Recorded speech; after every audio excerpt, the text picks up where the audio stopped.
This isn't professional basketball. It doesn't matter if you're not, 6'5". There's not anything that you're born with. It's all learnable, right? I believe. And so if as a manager, you can be a coach and really help identify where the weaknesses are and then give them the drills, give them the abilities, give them the training, give them the tools to be better at that. Even a guy that's 120% of his number, you can make him 140 if you shore up this weakness.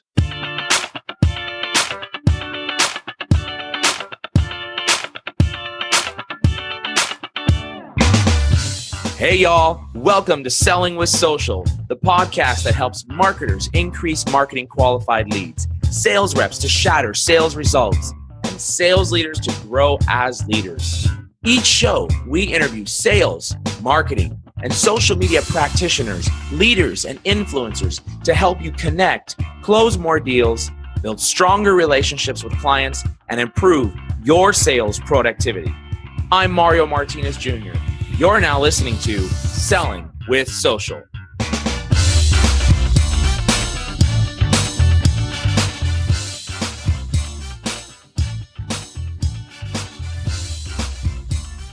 Steve, my man Benson, I'm so excited that you joined me here today on Selling with Social. Welcome to this episode here. And we've got some great topics I think we're going to spend some time talking about. Well, thanks for having me, Mario. This is it's fantastic to be here. Well, I'm excited actually because for those of you that don't know my boy Steve, he is the CEO of Badger Maps. And I've actually watched Steve's progress for actually a little while. I've been your stalker, Steve. I've been your secret stalker. But I'm always curious, and I always love seeing stories of individuals who go from the corporate side, which I know your last stop was at Google as one of their sales managers back in 2012.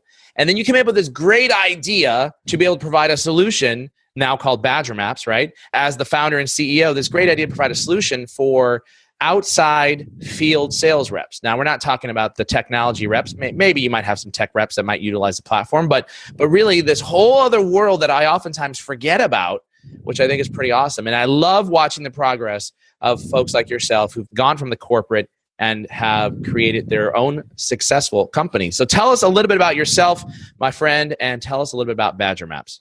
So about myself, I grew up in Chicago. Then I moved out to California to go to Stanford in 2001, and then worked at IBM and Autonomy, which is a software company that got bought by HP. And then I went to Google for a while. And then after Google, started Badger. A little bit about Badger. We help field salespeople build routes and organize their territory, visualize their customers on a map. It's really a tool for outside salespeople to be more effective, save time, do better. And my whole background was in field sales, and so that was kind of the driver behind that.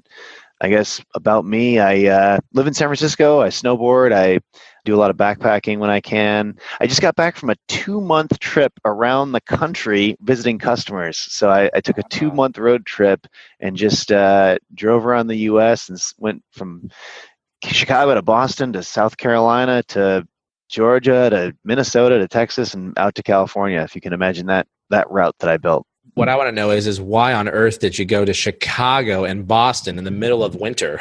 I know, right? Well, I got caught in one of those big nor'easters we just had. This was about 2 months ago. I got caught in a nor'easter in Boston. I saw it come in, and so I left early. I left the night before, and if I had stayed there, I was crashing with a buddy, and he lives in Boston, but in a suburb with a long driveway. I would have been snowed in for 3 days, but luckily I snuck out and drove to Hartford the night before and only hit 8 inches. So my little car could handle that. There you go. Well, I have no desire. I hate traveling in the wintertime to the East Coast and Chicago area. It is the worst thing that could ever happen to me if I get selected to go out that area. But California boy, I'm born and raised. Hey, I'm San Franciscan, right? So there you go. Well, it is what it is. Well, I'm a little more accustomed to it because I grew up in Chicago and went to college at Wisconsin, hence the name of the company, Badger. I was a Badger. And so I'm accustomed to the cold weather. I feel at home there, but I'm happy to be in San Francisco as well. So do me a favor. Tell us something nobody would know about you by looking at your social profiles. Well, actually, the full depth and scope of my personality is displayed perfectly in all my social profiles. No, there's nothing else there, man. I'm sorry. Just my resume. that wouldn't show up in a social profile. Well, I don't really Facebook or Snapchat or any of those. But I guess on LinkedIn, I have accounts, I suppose, but I don't use them. But on LinkedIn, it's really just my resume. So you can't really. I guess you wouldn't know anything about what I do for fun. I mean, I like to hike. I like to bike. One of my main hobbies is I have an exercise bike in my living room, and late at night I'll watch a movie and ride a bike. That wouldn't show up in my social media profiles, and it's kind of weird. So that's interesting. All right. So an avid exerciser and bicyclist. Well, stationary bicyclist. Bicyclist. I have a mountain bike. I have a road bike, but I really just use the stationary bike. I'm kind of an indoor biker. There you go. We'll take that one. We haven't had that one. I've had someone say that they were in a plane crash and they survived. So, but I haven't. That's pretty good. That was a pretty good one. That's substantially more interesting than my life. My life's not that interesting. I stationary bike in my living room and watch movies. It's actually been a beautiful day out before, and I was like, I should get a bike ride. And I was like, but I also want to watch this movie. I think I'm just going to do this in the living room. There you go. Well, listen, I want to get into immediately talking about some value. We've got sales folks, we've got sales leaders, we've got marketing leaders, sales enablement teams that are listening in. Mm-hmm. And you've done an amazing job since you started Badger Maps. And I know that you're a completely self-funded organization. You've grown to about, is it 60 some odd employees now? Yeah. Yeah, 60 plus employees. So big enough to build some software. big enough to build some software. That's right. And, one of the things that we talk about a lot on this show is really ways to increase sales teams' performance and efficiency out in the field. Do me a favor, talk a little bit about, for the sales folks and sales leaders that are listening in, how do we do that? How do we increase that sales team's performance, and how do we drive efficiencies back out in the field? Oh man, there's so many things. First of all, I guess from a sales manager's perspective, one of the best things you can do is, in my opinion, is look at your team and see who's awesome at what, and try to replicate what's awesome across the whole team. So you might have this woman on your team who is just a killer at generating new leads, and her pipeline is just full early in the pipeline, and there's something that she's figured out how to do, and she's really got a process in place that's working well for her. Figure out what that thing is and why she's so successful, and have her run the initiative to teach the rest of the team on how to do that. You'll have another guy who is just a killer closer or killer against positioning against a competitor, and late in the funnel he's dialed it in on this, that, or the other thing. Figure out how he's doing it and have him teach the rest of the team. And you can kind of go through all the major skills and figure out why different people are good at what, and try to have them run initiatives to replicate those skills across the team. That's a quick, easy thing you can do in a couple of months, really. Just, on the weekly meeting that you have with the full team, just have someone teach the rest of the team how they're doing something, what play they're running. And I've seen that be really effective. That's a quick, easy win for a sales team to do that, to kind of create that sharing of best practices and give people the leadership opportunity to replicate their skills and abilities across the team.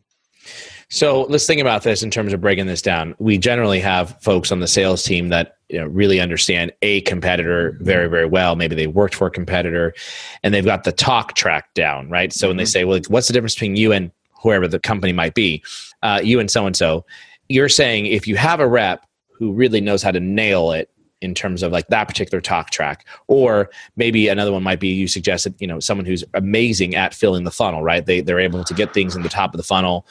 Maybe someone who's amazing at being able to sell things at a higher margin value, right? As opposed to discounting.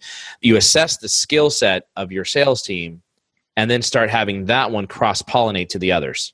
Yeah, it scales you as a manager, because as a sales manager, you're not necessarily amazing at everything, right? Like you're good at this, that, or the other thing, and you got there by hook or crook to that position. But very likely there are people on the team that are just outstanding at different skill sets.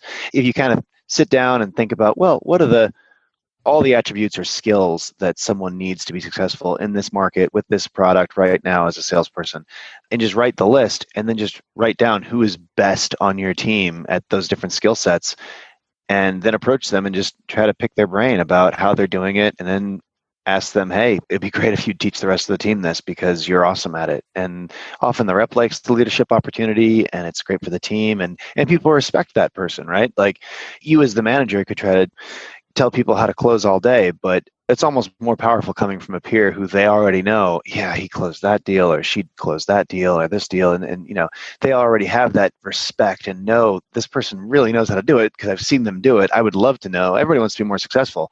So most people love that access to a resource. It's just formalizing that process and having them build out presentations on it and then share that presentation with the team. And you kind of get a best practices guide for this product in this market, very specific. I like what you just said, like develop a best practices playbook. And, when you think about this, there's a lot of folks that are probably listening and say, well, yeah, I already do that, right? I already have got my stars on this, and this, and that. But I guess the question is have you documented it? Have you identified, in what you said, there's two things, I think. Identify what each person is really, really good at and identify that strength. Then what are some of the things that you need as a requirement for the position or the role in terms of who you're selling to? Right?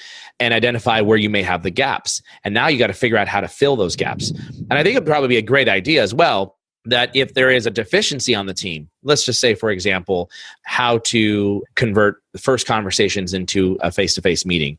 If there is that deficiency there, then you would probably want to look at assigning some of your players to go out and do research, come back and present to the team and train the team on that deficiency so you can start building that skill up. What do you think about that idea? Yeah, I think that's great. Have people do research. And there's also bringing in outside experts. There's a million. We're all running the same basic playbooks and basic skill sets. And if you identify a deficiency, there's a good chance there's someone who's an expert on it that can come in and teach the team and bring up their skills. Not to mention, a lot of times there's technology around that can assist the team. If you identify, oh man, we're really missing is lead generation. And if we only knew who the information about this, that, and the other thing were, and we could slice and dice our market and dial in who are the buyers at this set of companies. Well, there's a million products out there that Zoom Info and Inside View and Hoovers and D&B and data.com and something org. Discover.org. Good job. You got this nailed. So, there's all these tools that you can really dial right in and figure out your market. And then you can do some amazing things with LinkedIn to figure out the exact actual buyer. And for many, many of the problems in sales today, there is a tool that solves that problem. There's got to be 5,000 companies solving different elements of different problems. And so looking at where you're deficient and looking for a tool to bring in or an expert to bring in to train the team, if you identify a hole, go after that hole. I do talk a lot about this, though, that a fool with a tool is still a fool. Truth. Yeah. Yeah. We need to make sure that regardless of whatever tool that you might be using, it might help to automate. And one of my counterparts just published a picture on LinkedIn, Bryn Tillman. And this is an all-time classic. It was a lead generation company that helps you be able to generate more leads and can grow your top of funnel. And it opened up with hi %, first name, %, and then it closed the paragraph with we're looking forward to working with you, %, first %.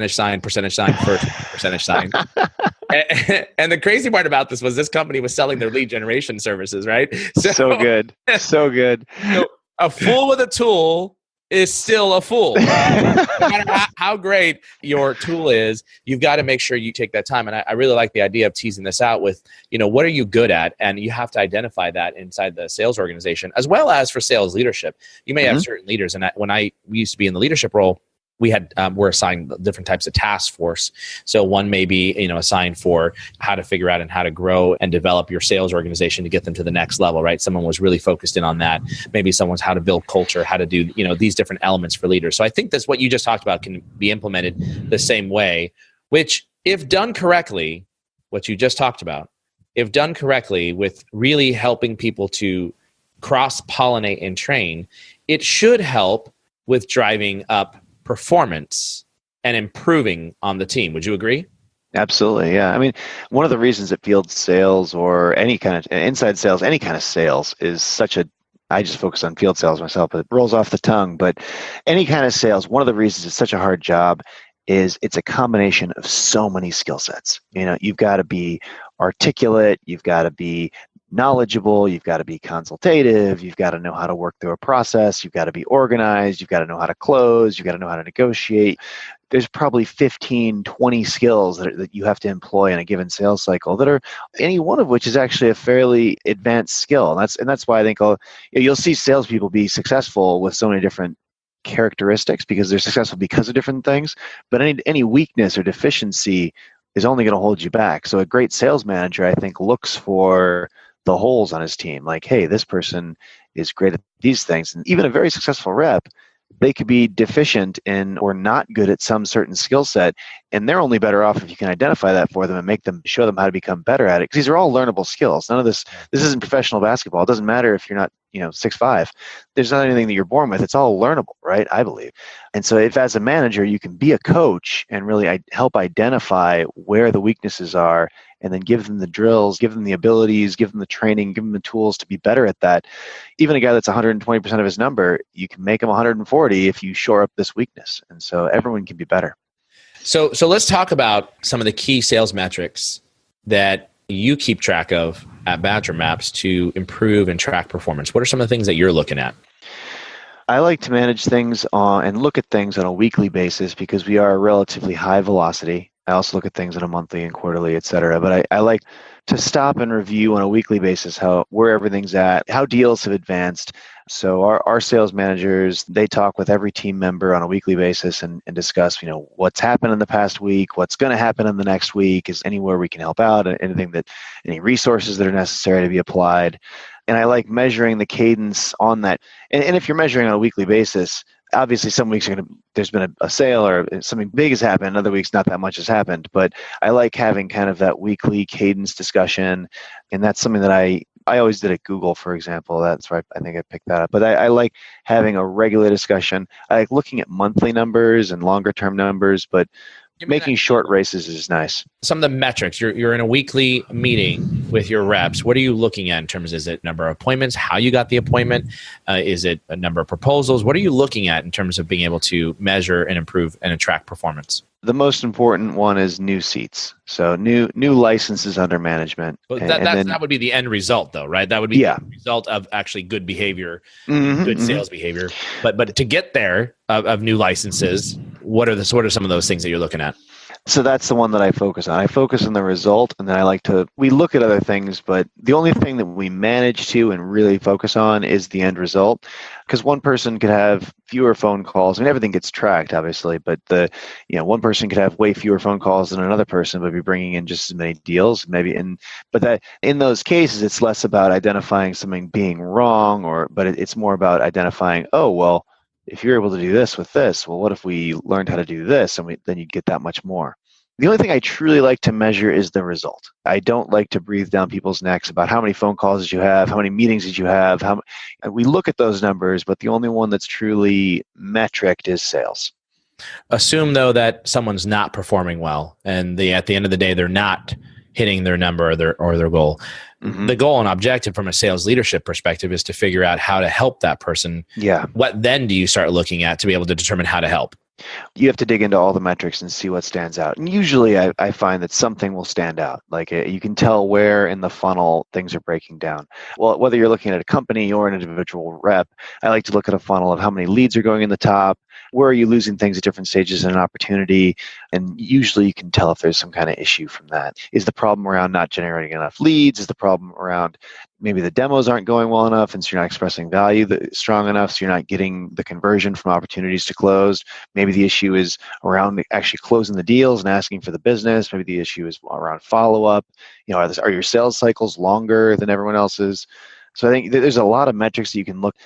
Once you start looking at them, it's generally pretty clear, like, oh, I think the problem might be here because this is where things seem to be falling off. Yeah. Now, I recently had Matt Ostanek, the CEO of FunnelWise, on the podcast here, Selling with Social, and also Aaron Martin, the Vice President of Sales for Conversica, also on my podcast. And we spent some time on some of the tools. And with Matt's tool, he talked a lot about how one of the things you want to start doing is being able to use some of the tools to accurately forecast and to accurately understand where the breaks are going to occur inside of the funnel process. Because I think that's one of the biggest problems we have is sales reps say, hey, my deal is at 50% or 60% or 70, whatever the number is. But what truly is it at? Just because you gave them a proposal, did they even ask for a proposal? Right. But Right. you marked it at 70%. Although the client said, why don't you just send me some information and we'll make a decision after that. But that deal really is more like at 30%. Right. Right. Some of the challenges that we see from a sales stack perspective is that getting from start to close is broken because it's very subjective based upon how the questions the sales managers are asking. I'll give you another example. I was just in a training yesterday for one of our newest clients. They have 400 sales reps, and we are doing a tour around the country. I asked some sales leaders a question. I said, I want you guys to raise your hand if you have asked this question in the last 30 days to your salesperson. And the question is, who is the decision maker? And of course, all the sales managers raised their hand. And I said, just 5 minutes ago, however, you all told me that you have at least, in the small business segment and the medium-sized business, you have at least 3 to 4 buyers. So why are we still asking the question as part of your sales management process, who is the decision maker, who's going to sign the contract, if in fact we know there's 3 to 4 buyers? Wouldn't a better question be, who's the decision-making committee? Who's on that committee? We need to know those 3 or 4 persons' names so that we can figure out how we can map to those 3 or 4 people. And it was, it was eye-opening for some of the sales leaders because they're like, yeah, you're right. Like, why are we asking that question when we know this data? So speaking of just other than being very subjective, and are there any tools or technologies that you recommend? And I quoted FunnelWise as an example with Matt. Are there any tools or technologies that you guys may be utilizing to help maximize the sales numbers? Yeah, the CRM that we're using is Close.io. It's a CRM kind of focused on inside sales teams like ours. We evaluated a bunch of tools of this nature and landed on that one. I think the thing that's most similar to is kind of combining Salesforce and InsideSales.com. But the combination of those two products, it's a much more enterprise feel to those two. Yeah. Close is more appropriate. I felt, or actually I wasn't that involved in this decision. The sales leadership and sales operations leadership was, but if I recall, they felt like this was much more appropriate for a team of our size, a small team. Gotcha. Okay. So Close.io. Fantastic. All right. So let's talk a little bit about hiring. You're growing and scaling your sales organization. A lot of folks are looking for the next great salesperson that's going to come into the organization, is going to do some amazing things. What do you look for when you're hiring for a sales team? What are the types of things that you should prepare in advance and the types of qualities you should be looking for inside a great sales organization? And this is a tough one because I don't think there is one metric that I can hold up to people, because I've seen different people that have very different styles, looks, and feels that have been very successful, and people that you would expect to be very successful not be very successful. And so I don't know of a magic yardstick on this one. I always gut check myself with a sales hire on what I buy from this person. If I had something important that I'm buying for the company, for my company, would I buy it from this person? And I kind of like to gut check around that. And I think that people from a lot of different backgrounds can be great salespeople. I've hired people from non-sales backgrounds into the role and had them do fantastic. And I like to keep an open mind around the types of people that could be in sales. But I think there are certain characteristics that you need to have to be a great salesperson. You have to be detail-oriented. You have to be obviously great at written and verbal communication. You need to be likable, but strong-willed. It's tricky because you can't know it when you see it every time, right? It's an easy place to make mistakes. That being said, I think it's important to be willing to make mistakes on sales hires. As an organization, I think it's important, at least in the San Francisco environment where it's impossible to hire anybody because the job market's so tight here, you have to be willing to take risks on people, because if you don't take any risks, you're not going to get any good people. Or it's harder to get good people in that kind of tight market. I want to address something you actually said to that about finding folks in the San Francisco market, and it's really tight. No doubt about it. You're absolutely correct. It is a tough market, especially when you've got some really crazy competing salaries and bonus programs and flex time and unlimited time and all this other good stuff that people got. And just great companies here. I mean, True. I think that Badger is a great company and where people love working here. But I'll tell you, I mean, I can name 50 other great companies that are also fantastic to work at. But there's probably 5,000 of them, right? Like in general, it's a competitive place. I mean, and especially hiring for salespeople, there's other opportunities for them. There's a lot of cool things they can be doing at a lot of cool companies right now. And salespeople tend to have a broad enough skill set that they could also do a lot of other things too. So, the Airbnbs of the world, that's a totally different kind of company, right? But that's also a really cool place to work. And I think companies like that are competing for the same talent that me as someone who runs a tech sales team or a company with a tech sales team, I feel the pull from those types of things. And I've lost great sales hires people who I knew were going to be great, and I made an offer to them, and then they went and became a professional vlogger, and they're doing very well at that. Like, we kept in touch, but that is an orthogonal competitor. It's not like I lost them to going and getting a job at Salesforce or some awesome company like that. It was like, no, I've started a vlog and it seems to be taking off, and I'm just going to be a travel vlogger now. And I'm like, oh, well, if it pays the bills, and it does, right? So there's a lot in the Bay Area, there's so much opportunity and competition that it is a tough place to hire. Yeah. One of the things I was going to mention was, I believe that sales managers and those that are listening in right now, they can make it easy to hire the candidates that they want. And here's why. How's that? Teach me the secret, Mario. I want to hear. let me talk a little bit about that. And this is actually interesting. So you think about this, is when you're in a tough competitive market like New York or San Francisco or LA, there's a lot of options. But I always tell people, when I was in the hiring position, there's two things that you get to choose. You get to choose the company you work for, and you get to choose the person you're going to work for. And those are two things that you get to choose. So choose wisely, right?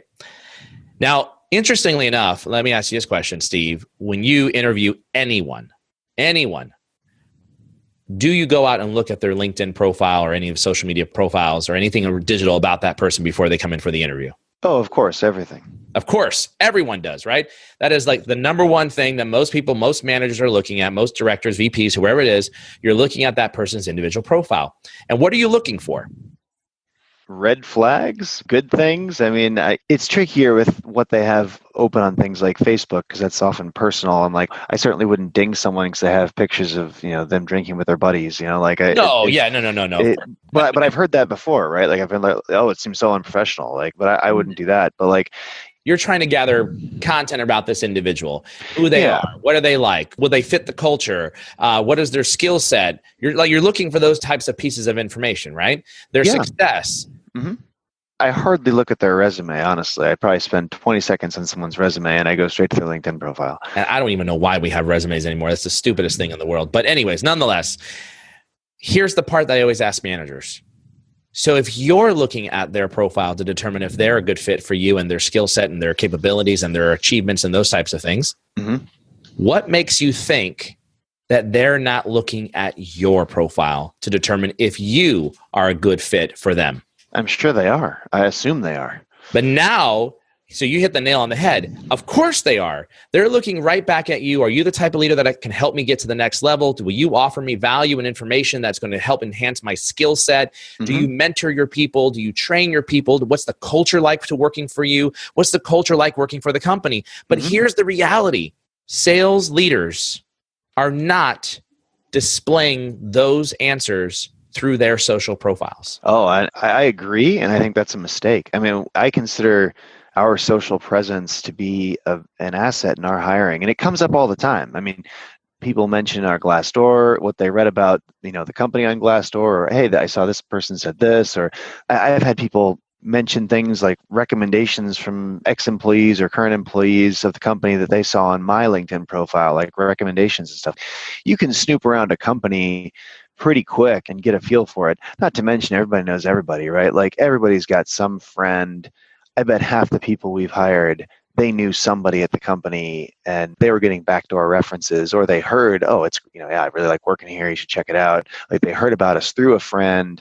I consider that at Badger to be one of our key things, is our social presence, our social, because you really can tell. I mean, I can't affect Glassdoor ratings. Like, these are anonymous, right? People can. Yeah. If I was a joke.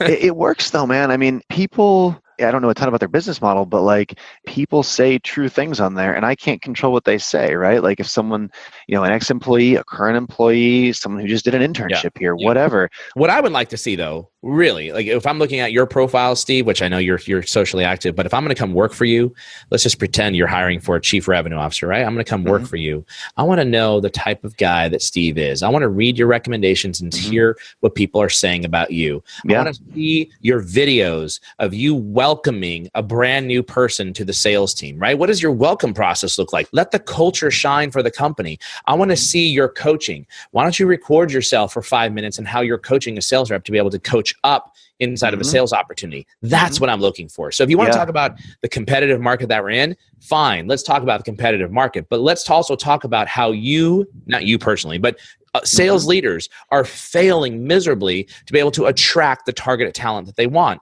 If you have this profile that showcases the type of leader that you are versus a leader that does not showcase that, and you've got two solid technology companies or two solid companies, maybe not technology, two solid companies, those sales reps who are being given multiple offers, they're always going to go with the person they can best relate to.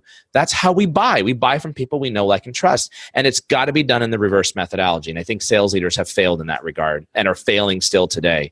The other thing you mentioned about that you love to hire from people outside the industry. And you know, it's interesting. I have a story about this. And the story was, as in my prior role, I was the VP of sales for a software collaboration company. And I had a company, which I'm not going to use the name, but it's the largest software company in San Francisco. Salesforce. That's building a massive tower. So I'm the global CIO of a Fortune 6 company, a direct report to the CEO, reach out to the president of sales, executive vice president, now president of sales, and say, you guys should bring on this guy.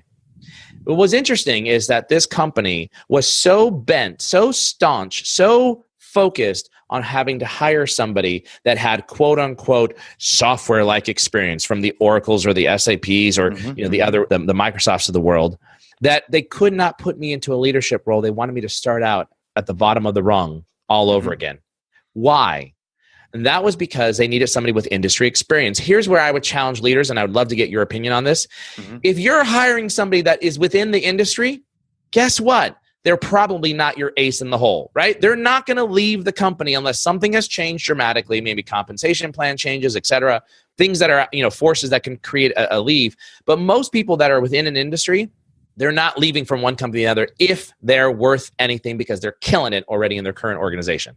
And it kills me to hear a sales leader say that you have to have industry experience, because in 90 days, I can get somebody up and running and know all the acronyms that they need to know and the industry speak in 90 days. Hands down. Absolutely. I think this is one of the most common errors in hiring. I think you're hitting it right on the head. I've made some of my best hires from very non-traditional backgrounds. I also think biases around education are a huge mistake. Like, I hate to say it since I went to Stanford, but don't just hire kids from great schools. Like, it's a huge mistake. Not only that, there are tons of great salespeople that didn't go to school at all. 75% of people don't go to college. And guess what? Your calculus and algebra abilities probably are not the most important things in hiring a great sales guy or girl, right? Like, and honestly, some of my strongest performers that have ever worked for me over the years have totally untraditional backgrounds, not only outside of software, but never even a true, what I would call, bag carrying sales role. And some of them didn't go to college. But that doesn't mean you can't learn sales and sales processes and be detail oriented and like all these things, right? I think these types of biases in hiring, they squash diversity really quickly and effectively. But what you said is totally true, where the people from within the industry that are looking to leave their current company, unless it's a crappy company, which you would know that pretty quick too, if you got your ear to the ground. But if it's a good company and they're leaving, there's probably a problem there, right? That's not a bullish sign.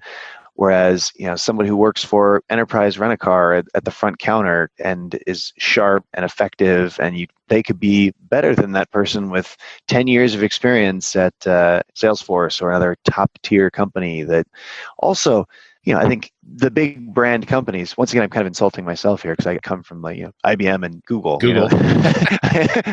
But you don't want to just hire people from like the big brand companies. That's a mistake I see people make all the time. The people are like, oh, they're going to be great. They were at Salesforce or IBM or something. And it's like, well, yeah, I mean, that has very little to do with your company. I mean, like I've worked at IBM and I've run this, this software startup that's grown to be where it is today. But that's one of the biggest companies in the world, and a tiny company.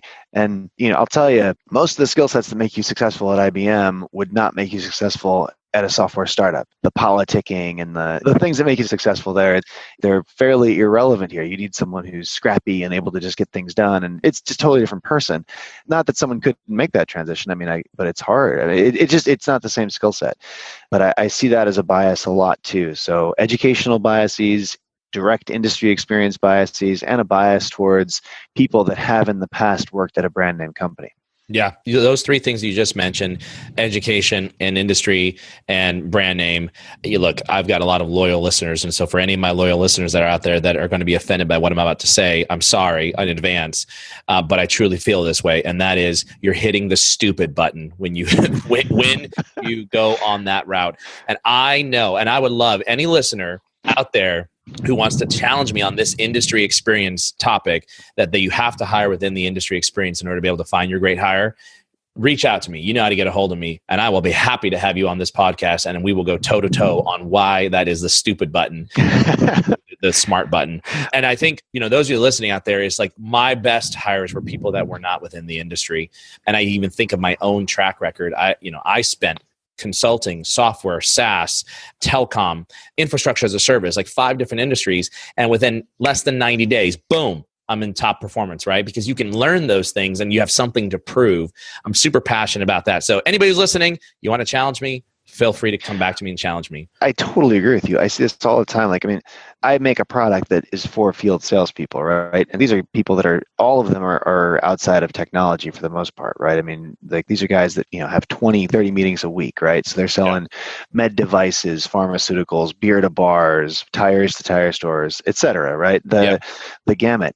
But a guy that's selling med devices, they could totally sell software. And I've always kind of got my ear to the ground for hiring salespeople from other industries and companies, because you think this guy that sells this complicated laser product that cuts human skin, you think they couldn't figure out how to sell my sell a CRM? My stupid app that goes on your phone. How does it work? Well, it's a lot easier than shoulder surgery. You go to the app store, you download it, you put your username and login in, go. I think we're very biased in this industry around that, and I think it's a mistake. But this is it's a key point, I think, for a lot of people. Yeah, gotcha. Well, Steve, we're coming here at the end of our show, but do me a favor. If someone wants to reach out to you, how do they get a hold of you? What's the best way? LinkedIn, Twitter? Yeah, LinkedIn is a great. I'm not super active on Twitter. You're not a tweeter? I'm not a big tweeter. The marketing team does a lot of tweeting for me. Sometimes people are like, I saw that post you made on Twitter. I'm like, I don't even know what you're talking about. But you can reach me on LinkedIn. Our website is a good place to check out the company, badgermapping.com. We'll just Google Badger Maps. You can always reach out to me directly. My email is steve@badgermapping.com. And if any of your listeners are field salespeople and want to check this out, just have them mention that they heard about this in the Selling with Social podcast, and we'll give them 2 months free to kick the product around and see if it helps them. Fantastic. Do me a favor. Your all-time favorite movie, what is it?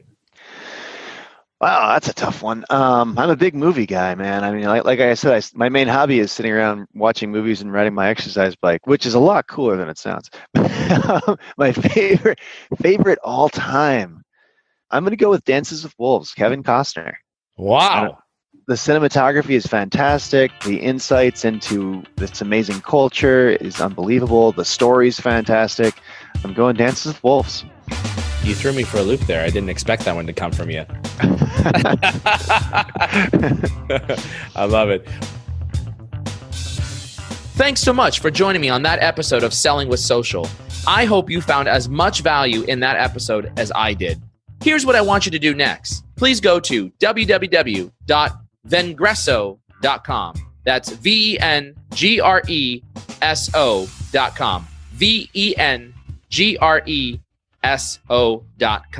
And make sure that you get access to our content. We've got the latest and greatest in digital sales, sales training, content marketing, and social selling strategies that are going to help you grow your sales pipeline. I look forward to having you on the next show of Selling with Social. Make sure you also go to vengreso.com/podcasts to be able to get access to the latest and greatest Selling with Social episodes, along with any of the other episodes that we've got from Social Business Engines with my friend and partner, Bernie Borges. Thanks again for joining on Selling with Social.